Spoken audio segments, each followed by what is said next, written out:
Fala pessoal, sejam bem-vindos a mais um Enfermagens em Pauta, Enfermagens em Pauta número 15. Aqui é Gabriel Brum, estamos juntos, eu e o professor Flávio Borges. Tudo bem, Flávio? Tudo bom, tudo tranquilo. Pessoal, vou trazer para vocês julgados muito legais aqui envolvendo direito constitucional, direito processual penal, processual civil e direito administrativo. O primeiro julgado cuida de prerrogativa de foro e o caso dos mandatos cruzados. Bem legal a situação examinada pelo Supremo, uma situação nova que ele ainda não havia enfrentado. O segundo julgado, pessoal, envolve a chamada execução invertida. O Supremo analisou a constitucionalidade desse procedimento, desse rito, envolvendo aí a execução contra a Fazenda Pública. E o terceiro julgado envolve uma exceção, uma flexibilização, a súmula 528 do STJ na competência no caso de apreensão de droga e tráfico internacional. Bem legais os julgados. Pessoal, eu trago também 3 precedentes, 2 de direito processual civil da Corte Especial do STJ, um tratando da comprovação do feriado local. O STJ sempre é chamado a definir esse tema e dessa vez promoveu um esclarecimento muito relevante. Outro sobre intimação em processo eletrônico. O que é que prevalece? A intimação no Diário de Justiça eletrônico ou a intimação no portal eletrônico?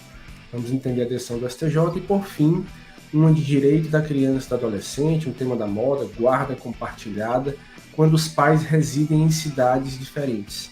É possível, nesse caso, estabelecer a guarda compartilhada? Vamos lá.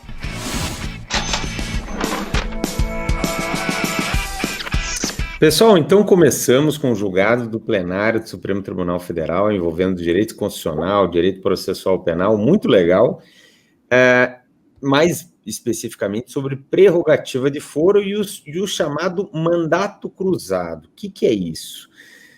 Pessoal, o Supremo analisou um caso concreto que envolvia uma investigação contra um deputado federal à época que teria mal utilizado ali verbas públicas de uma cota parlamentar. Ele, portanto, envolvendo ali o exercício da função de deputado federal, teve um inquérito instaurado contra si, e esse deputado federal, ele acabou sendo eleito senador no mandato imediatamente subsequente. Isso é o que o Supremo chama de mandato cruzado. Ele era deputado federal e passou a ser senador da República, ou seja, também parlamentar federal.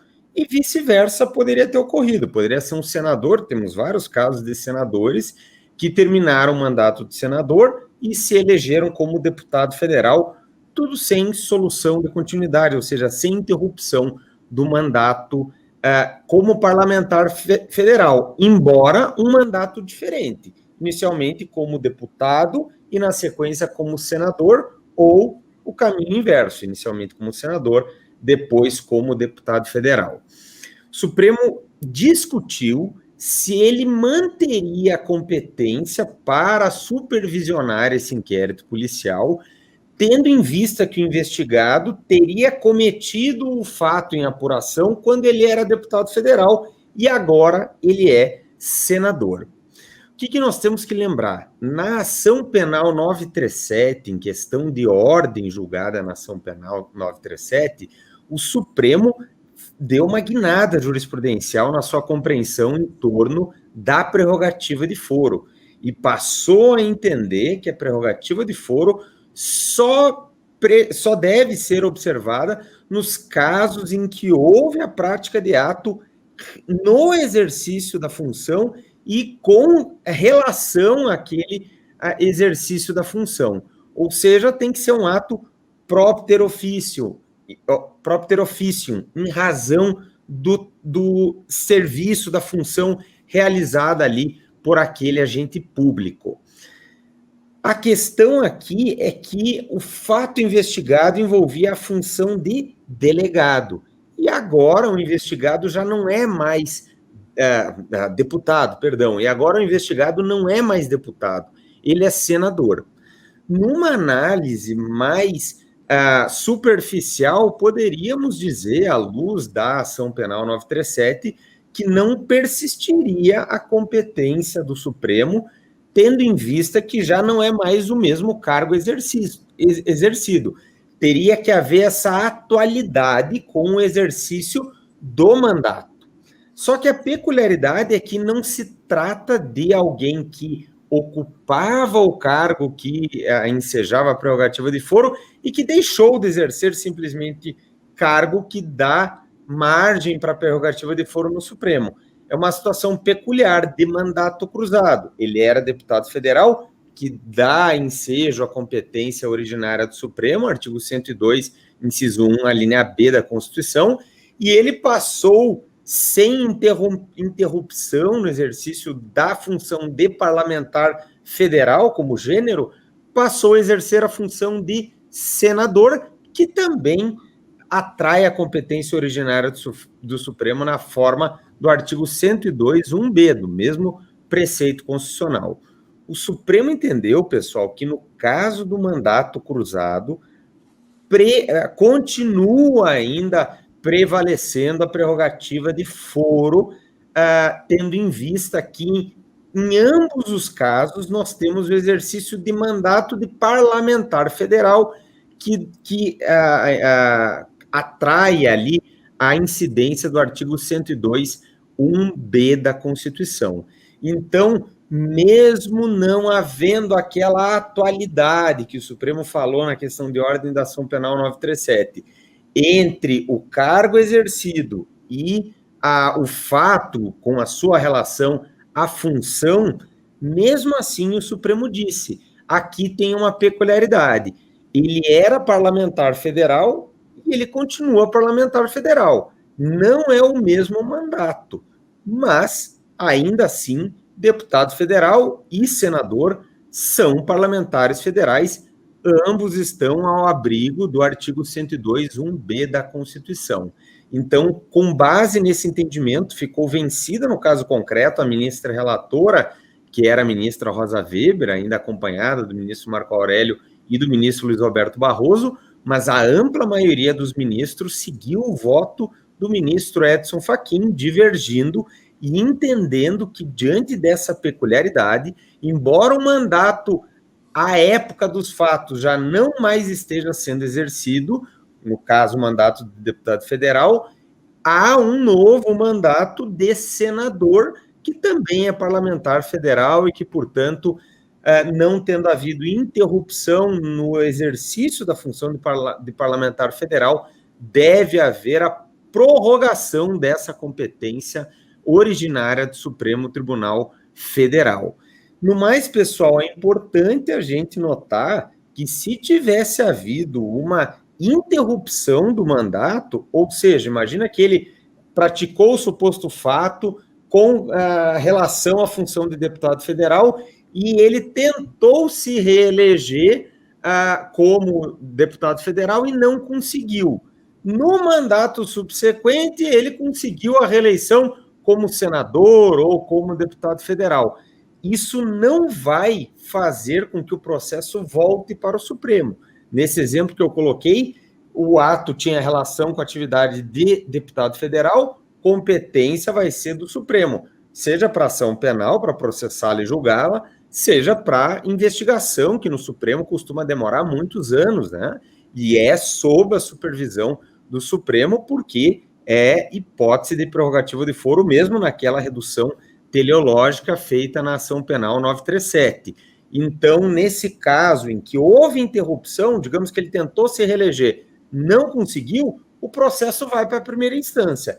E se ele, na próxima eleição, ele se elege de novo como deputado federal, o processo não volta para o Supremo, porque aí, a bem da verdade, houve uma interrupção e cessado o exercício do mandato, não há mais a atualidade com o mandato de parlamentar federal, o processo vai descer para a primeira instância e vai lá ficar. Então, é um julgamento bem interessante, é uma situação que poderíamos dizer que excepciona, de certo modo, a ação penal 937, há uma peculiaridade, mas, a bem da verdade, se nós aplicássemos de maneira cega ao que foi dito na ação penal 937 em questão de ordem, diríamos que nesse caso não é o mesmo mandato, então não persistiria a prerrogativa de foro. O Supremo, então, faz aí uma interpretação para essa situação específica e entende que a prerrogativa de foro é mantida no caso de mandato cruzado, sem interrupção entre um mandato e outro, de parlamentar federal, entre deputado federal e senador, ou vice-versa, julgado quente aí, que pode ser cobrado tanto em direito constitucional quanto em direito processual penal. Flávio.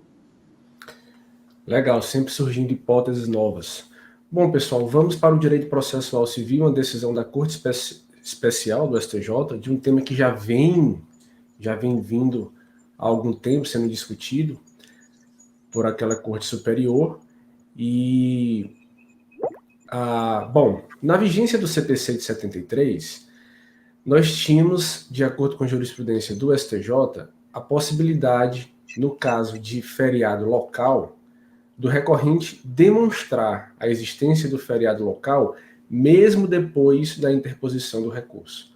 A relevância disso é para aferir a própria tempestividade do recurso.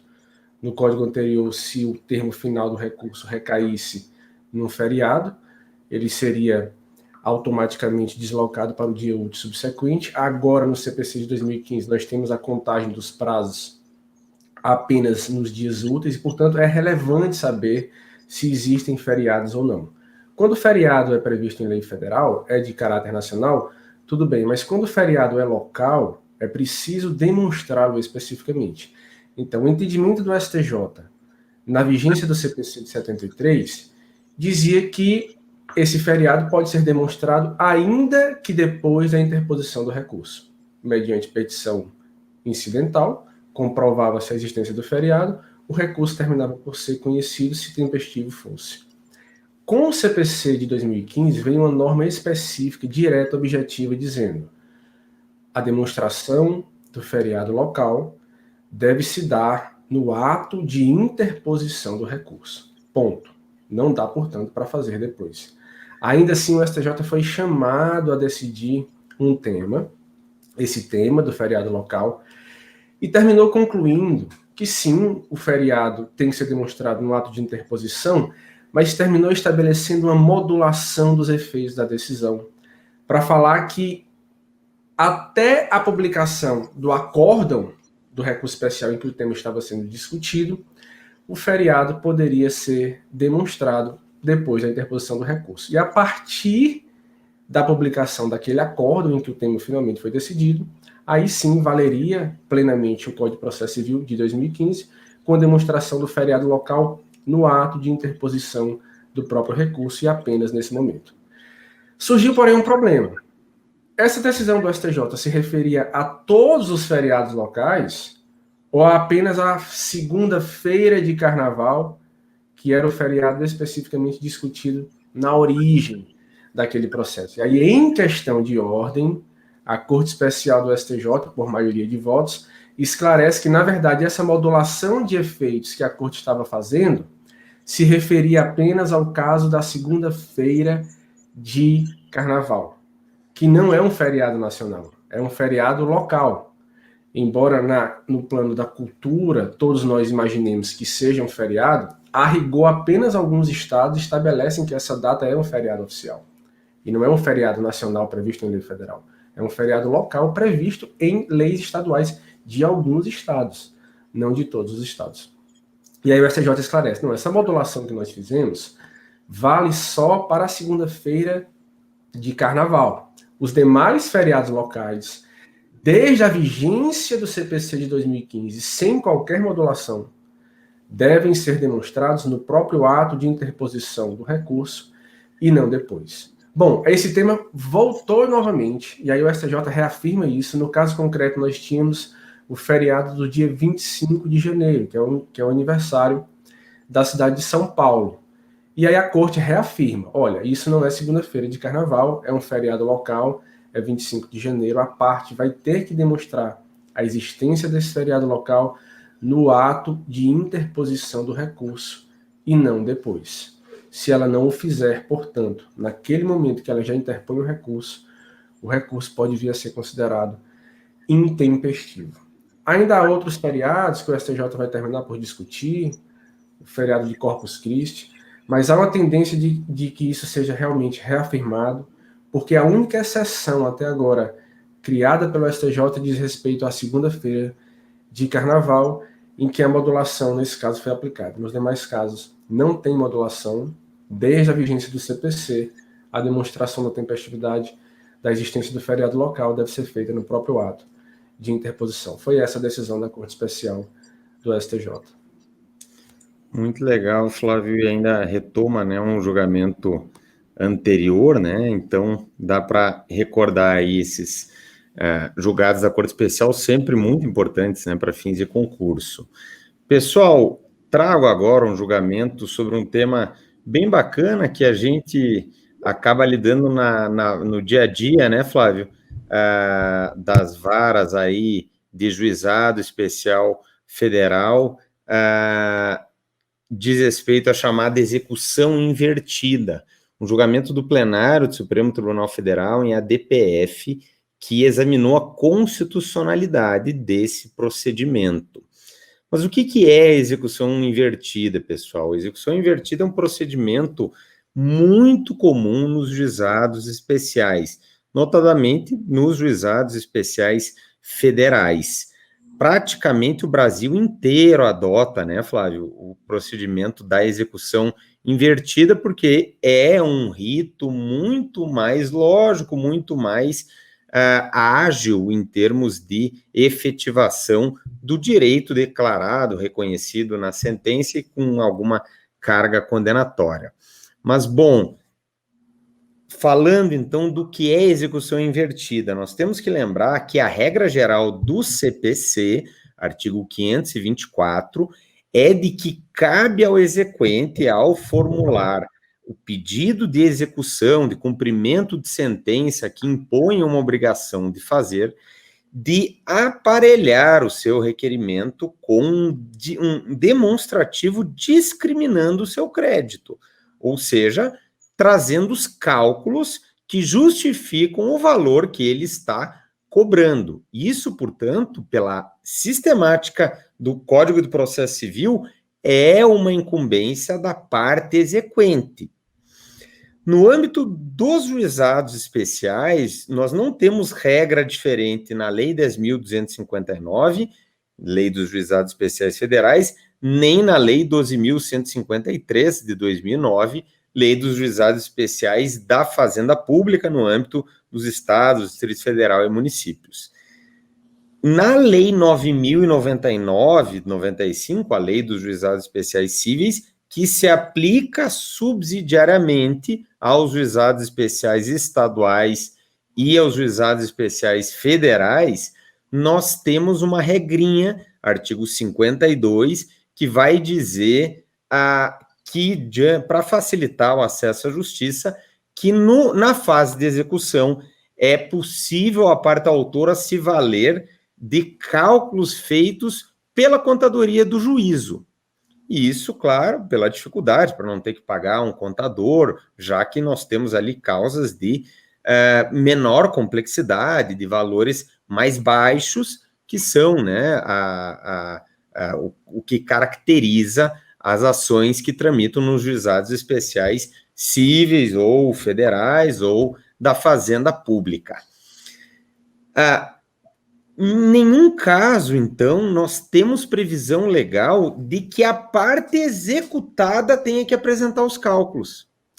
A execução invertida, ela se dá exatamente porque o juiz determina que a Fazenda Pública executada apresente os cálculos.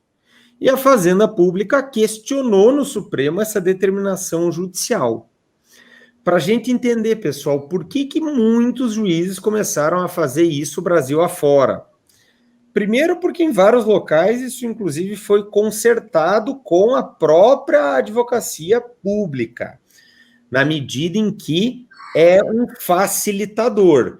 Ela, instada para apresentar os cálculos, ela por vezes até com um prazo camarada do juízo, né, dentro das peculiaridades locais, ela traz o seu cálculo e a parte exequente se manifesta. Se a parte exequente não concorda, ela ou apresenta seus cálculos ou então pede para o juiz encaminhar para a contadoria do juízo, né?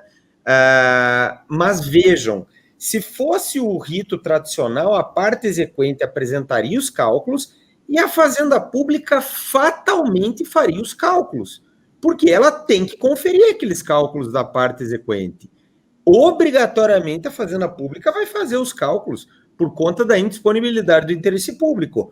O advogado público não pode dar uma olhada e concordar no chutômetro. Ele tem que ter cálculos feitos pela Fazenda Pública para amparar sua manifestação, concordando com os cálculos da parte exequente ou então apresentando cálculos diversos. E aí o CPC diz que quando se alega excesso de execução, a parte executada tem que apontar o valor desse excesso, ou seja, tem que dizer quanto que é devido a seu ver. Então, o rito da execução invertida, ela traz grandes vantagens, porque evita que a parte exequente tenha que apresentar cálculos, já que a parte executada, de todo modo, vai ter que confeccioná-los. E aí, a parte executada apresenta os seus cálculos e o exequente se manifesta. A grande questão é que não há previsão legal para isso. Em alguns locais, a Fazenda Pública não gostou, porque veio goela abaixo, até depois o Flávio comenta, onde eu passei, foi algo sempre conversado, sempre teve concordância, não houve questionamentos. Mas em alguns locais não há um tipo de convergência de entendimentos entre o juízo e entre a procuradoria. E aí vem a determinação, sob pena, inclusive, em muitos casos, de multa diária em caso de atraso, e a Fazenda Pública recorre, né, muitas vezes, no âmbito ali do juizado, né, para a turma recursal, mas aqui no caso nós tivemos um julgamento do plenário do Supremo em ADPF.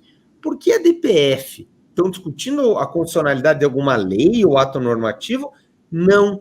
Estamos discutindo um conjunto de decisões judiciais que, na visão do presidente da República, que ajuizou a ADPF, estariam a violar preceitos fundamentais, em especial o princípio da legalidade, por falta de previsão legal, dentre outros, né, que a Fazenda Pública invocava, né, já que teria uma inversão tumultuária ali da ordem do processo.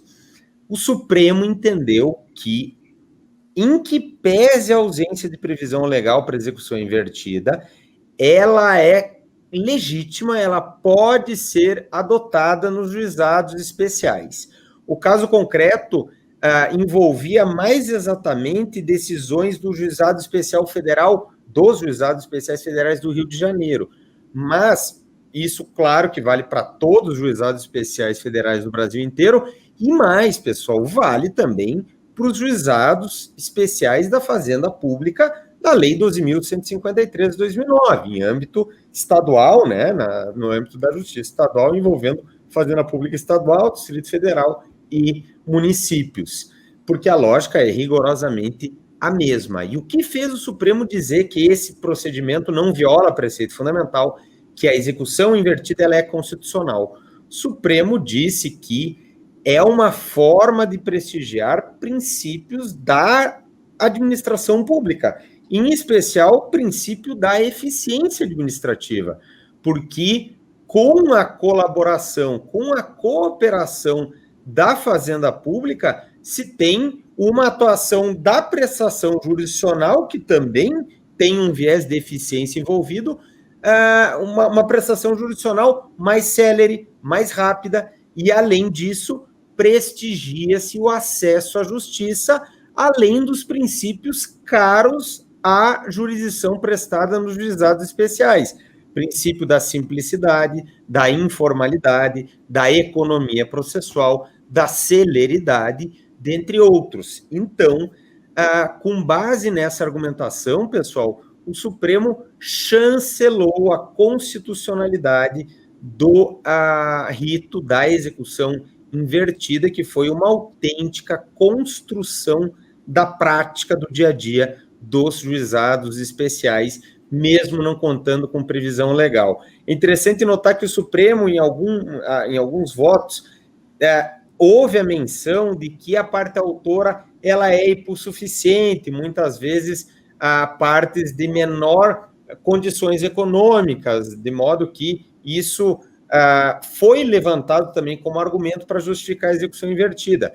Eu só lembro, pessoal, que não é necessária miserabilidade para promover ações nos juizados. Muito comumente temos pessoas de menor condições econômicas, por exemplo, em ações previdenciárias, mas também temos autores de grande capacidade econômica, basta que a causa que ele está litigando seja inferior nos juizados especiais federais a 60 salários mínimos. Isso não impediria, na minha leitura do julgado, a execução invertida também nesses casos. O Supremo, para mim, quando ele falou do hipossuficiente, daquele que tem menos condição econômica, ele usou como argumento de reforço, mas não vejo como um pré-requisito para que a execução invertida seja adotada. Então, um julgamento aí bem importante, pessoal, envolvendo a Fazenda Pública em juízo, envolvendo os juizados especiais. Eu tenho algumas reservas quanto à conclusão tomada pelo Supremo Tribunal Federal, essa fundamentação. Essa questão da hipossuficiência, na verdade, a parte, se ela estiver representada por advogado, não faz sentido trazer esse argumento, porque o advogado ele existe exatamente para prestar assistência jurídica para a parte, e ele teria condições de conduzir esses cálculos sem qualquer problema, até contratando profissionais para fazê-lo, profissionais da contadoria. Então, não me parece um argumento relevante. A questão do princípio da celeridade também não me convence, porque nós vamos jogar para a Fazenda Pública a realização de milhares de cálculos. Nós sabemos que são literalmente milhares de processos que tramitam nos juizados especiais contra a Fazenda Pública, no caso da Justiça Federal. E esses cálculos, então, se eles vão ser feitos pelas contadorias do Estado, da Fazenda Pública, nós vamos simplesmente abarrotar essas contadorias. Essas documentações muitas vezes não são tão simples de serem analisadas, e quando você multiplica o número de tarefas a serem feitas, o resultado final não é celeridade.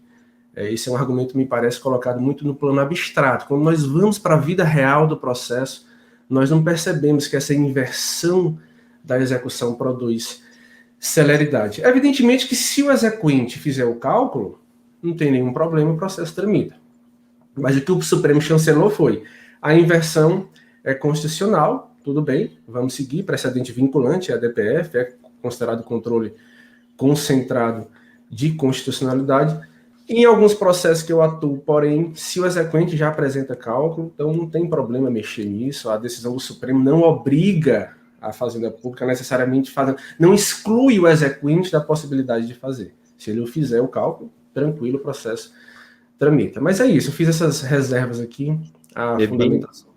Bem interessante o contraponto, Flávio, só para colocar da tua fala, me levantou 2 pontos importantes também para trazer para o pessoal. Primeiro, o Supremo considerou o fato de que era juizado especial causa de menor complexidade. Então, não significa que a execução invertida em todo e qualquer processo de execução, por exemplo, numa vara cível, com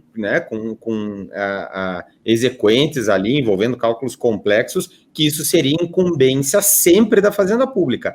Pesou o fato de que eram causas de menor complexidade e de que a Fazenda Pública já dispõe desses dados para fazer os cálculos. Por exemplo, nas ações previdenciárias, o INSS tem o banco de dados, né, para fazer os cálculos. Em segundo lugar, o Supremo trouxe o argumento de que nem todos têm advogado, né, mas, como o Flávio bem lembrou, nos juizados, muita gente tem advogado, e a verdade, né, Flávio, que a prática mostra que a maioria tem advogado. Eu só coloco que onde eu já passei, onde eu já atuei, onde hoje atuo, estou na turma recursal, mas sempre pegando recursos, né, da primeira instância, dos juizados, os colegas adotam e ali tem funcionado bem o rito da execução invertida, sem maiores problemas, mas vamos sempre, como o Flávio disse, de acordo com a realidade local. E é interessante nesses casos, Flávio, que a Fazenda Pública, ela concorda, né, na primeira instância, mas por vezes, quando ela atrasa, ela interpõe agravo para questionar a multa. E aí, quando ela questiona a multa, ela alega que seria legítima a execução invertida. E aí, na decisão, nós, inclusive, da turma, no Jurisprudência da Pacífica, a gente diz, inclusive, a Fazenda Pública, ela que propôs na origem esse rito, porque nós sabemos como que aconteceu quando começou a surgir. Então, essas questões bem de ordem práticas, né, Flávio, que são legais aí também trazer para o pessoal. E só para finalizar, eu também tenho reservas com essa retirada do ônus da participação da parte autora no processo. Nós já temos nos juizados custas gratuitas, muitas vezes inversão do ônus da prova. Então nós jogamos todo o ônus da realização do direito para o réu e para o juiz. E a parte autora fica ali esperando, muitas vezes, o processo tramitar, a sentença de procedência, a execução vai de ofício, o cálculo vai ser realizado pelo réu, ela só fica esperando a providência ser cumprida. E o processo não existe para isso. O processo é coparticipação. Todos têm que atuar, sobretudo o autor que está dizendo que tem razão, ele tem que atuar de modo efetivo para comprovar, para auxiliar o Poder Judiciário na realização da justiça. Bom, na prática, só para finalizar agora mesmo, muitas vezes nós mesmos na justiça já fazemos o cálculo, quando é um cálculo mais simples, não é nem a Fazenda Pública que faz, é o próprio Poder Judiciário que faz, porque aí sim nós geramos celeridade. Agora, quando é cálculo mais complexo, o nosso setor de contadoria não consegue, aí nós realmente invertemos sem problema, mas sem desprezar a eventual participação do exequente, da parte autora. Pois bem, agora prosseguindo, mais um julgado de direito processual civil da Corte Especial.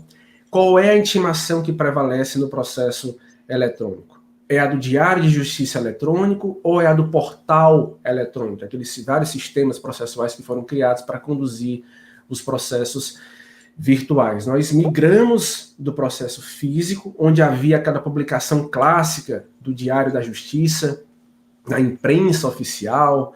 Depois foi criado um sistema de DJ em PDF, que aí nós chamamos de Diário de Justiça eletrônico do Supremo Tribunal Federal. Funciona muito bem, aliás. E depois nós avançamos para ter o processo eletrônico propriamente dito, há várias espécies de processo eletrônico, PJE e PROC, com intimações internas pela via eletrônica, uma forma de contagem especial do prazo, 10 dias para a parte abrir a comunicação, se ela não fizer, imediatamente começa a contar o prazo, etc. Tudo regulado. Mas e aí?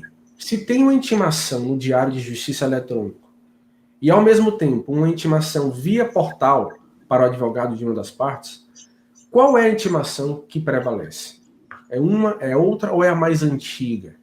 Bom, a lei não diz expressamente, a lei não resolve concretamente esse conflito. Ela diz que todas as intimações são válidas, que sempre tem que ser feito, diz como é que conta o prazo, mas ela não aponta qual que deve prevalecer.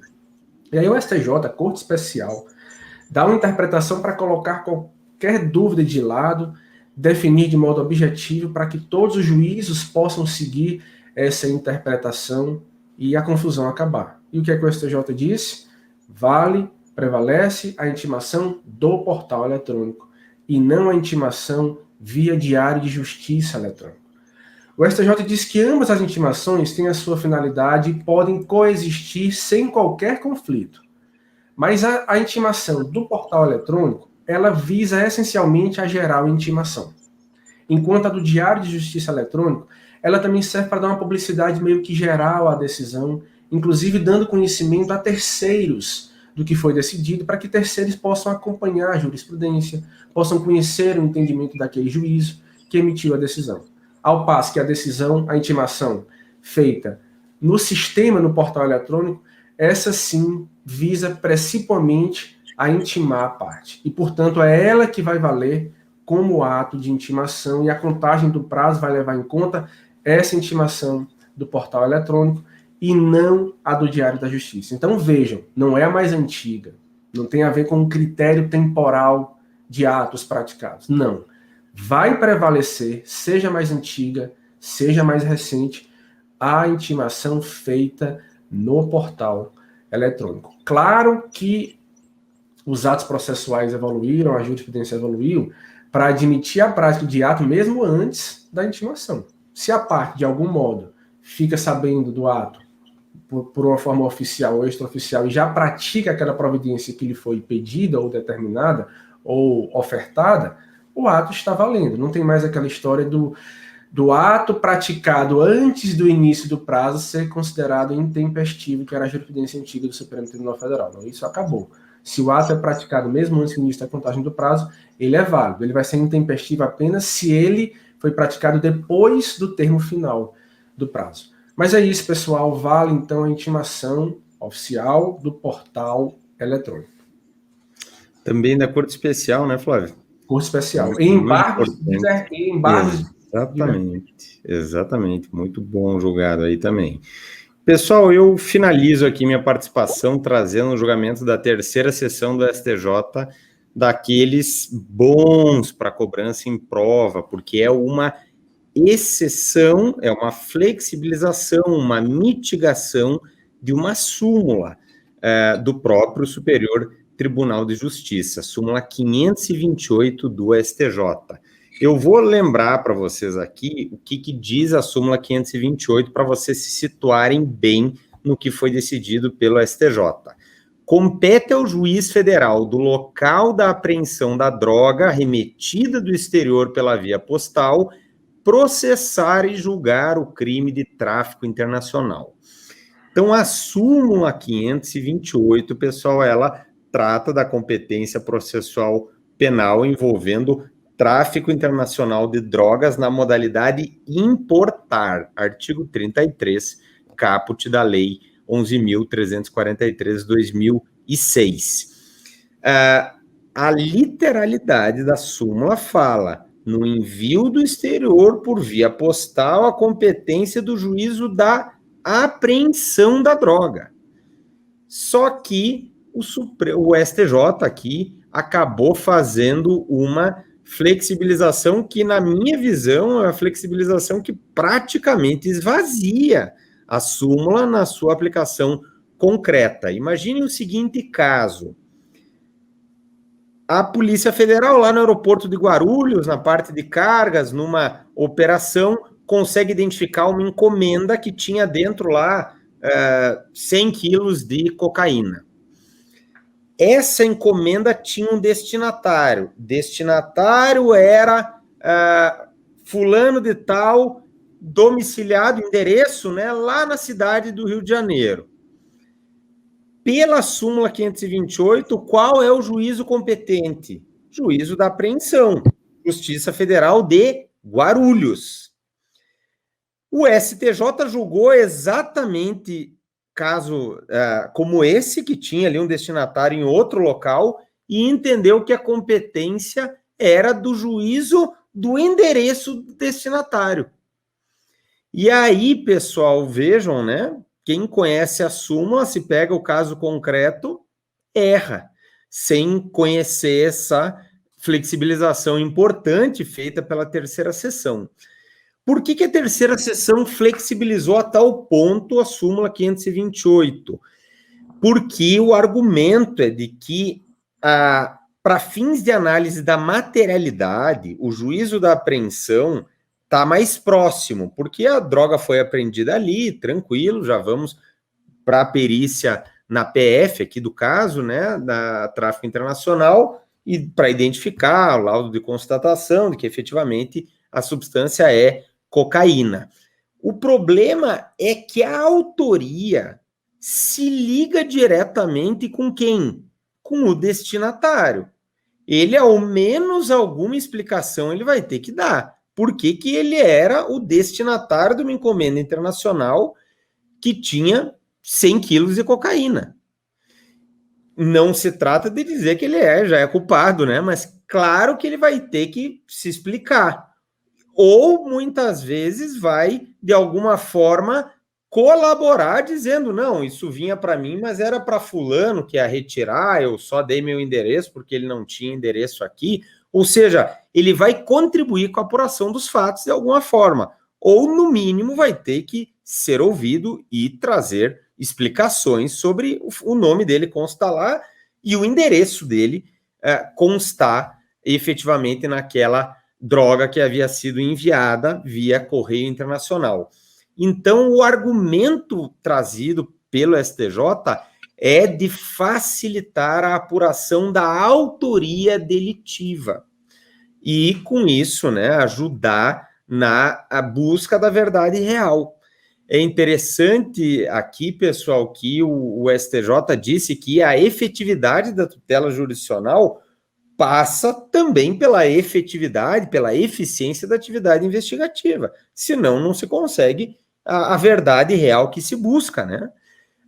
Então, por isso que o STJ flexibilizou nesses casos para dizer que quando, na hipótese de tráfico internacional, que vai envolver aqui a conduta de importar, quando há um destinatário certo, com endereço certo, a súmula 528 cede espaço, em particular, quando há um distanciamento maior entre o local da apreensão e o local de destino. Se fossem, digamos, 2 municípios vizinhos, não teria dificuldade na colheita da prova. Mas quando são estados diversos da federação, eu ainda falei São Paulo e Rio, poderia ser São Paulo e Acre, Rondônia, Rio Grande do Sul, o que torna ainda mais difícil a colheita de provas, né? Porque a polícia, no nosso exemplo lá de Guarulhos, vai ter que ouvir pessoas, né? O investigado, o destinatário que está situado lá no Rio de Janeiro. Então, o STJ, né, foi bem pragmático, foi bem prático, mas, a meu ver, ele acaba praticamente por esvaziar a súmula 528, porque ela é específica para o tráfico internacional por encomenda de via postal. O que nós poderíamos dizer? Por que o STJ não está superando, não está cancelando? Porque é um caso em que nós temos um destinatário certo, com endereço certo, que não é o mesmo endereço da apreensão e que não é um endereço muito próximo, que não traria maiores problemas. O endereço é mais distante, é outro estado. Então, é daí que vem a ideia de flexibilização e não de overruling, de superação do posicionamento da súmula 528. Mas, vejam, eu acho que a maioria dos casos vai ficar na hipótese de exceção, que é de flexibilização, de mitigação. E aqui interessante que não é a primeira vez que a terceira sessão do STJ faz isso. Ele fez a mesma coisa, a terceira sessão fez a mesma coisa, ela fez a mesma coisa em relação à súmula 151 do STJ, que diz que no caso de contrabando e descaminho, a competência é do juízo federal do local da apreensão. Muito similar, por sinal, o raciocínio em relação à súmula 528 do STJ.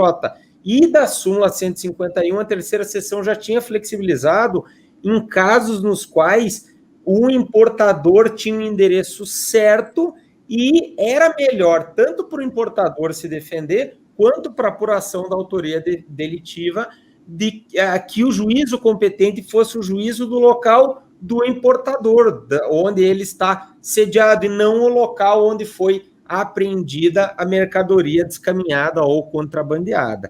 Então, é a mesma lógica, duas situações de flexibilização de duas súmulas que têm uma lógica muito semelhante, súmula 151, por contrabando ou descaminho, súmula 528, no caso do tráfico internacional de drogas, e a flexibilização em vista das mesmas razões. E só para concluir, Flávio, interessante que o ministro Rogério Schietti, num julgamento de 2014, ele já tinha tentado emplacar esse entendimento com uma flexibilização, uma mitigação da súmula 528, e ele ficou vencido. E a terceira sessão diz que a dinâmica dos fatos mostrou que a dificuldade que vem acontecendo para o trabalho investigatório nesses casos mostra que é momento de fazer essa flexibilização que lá em 2014 o ministro Rogério Schietti já havia proposto. Legal. Pessoal, então para encerrar agora, vamos fugir um pouco do processo civil, do direito penal, vamos para direito da criança e do adolescente. Um caso bem interessante de pais que moram em cidades diferentes para decidir sobre a guarda da criança. Dá ou não dá para aplicar a guarda compartilhada, que é a grande moda aí do direito civil, do direito da criança e do adolescente? Bom, o STJ começa fixando a premissa de que a guarda compartilhada ela é a regra, ela é a preferência, sobretudo para prestigiar o próprio direito da criança. Então, a convivência com ambos os pais é algo interessante para o desenvolvimento da criança. A interpretação que recai sobre as normas indica, portanto, que a guarda compartilhada, e não a guarda unilateral, a guarda compartilhada é a regra. Essa guarda compartilhada, porém, vai poder ser afastada se um dos genitores expressamente diz que não quer ter a guarda do filho. E aí você não vai fazer essa briga, porque se forçar essa guarda pode até prejudicar o direito da criança, e não é esse, de nenhum modo, o objetivo da legislação. Então, primeira hipótese de afastamento da guarda compartilhada, quando um dos genitores não quer ter a guarda da criança.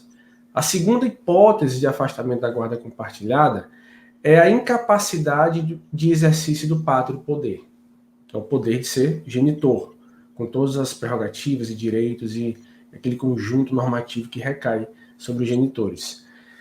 Se há suspensão ou a perda do pátrio poder, aquele genitor simplesmente não vai ter a guarda por uma consequência lógica. Não tem pátrio poder, não tem direito à guarda do filho. Então as hipóteses de exclusão da guarda compartilhada são essas.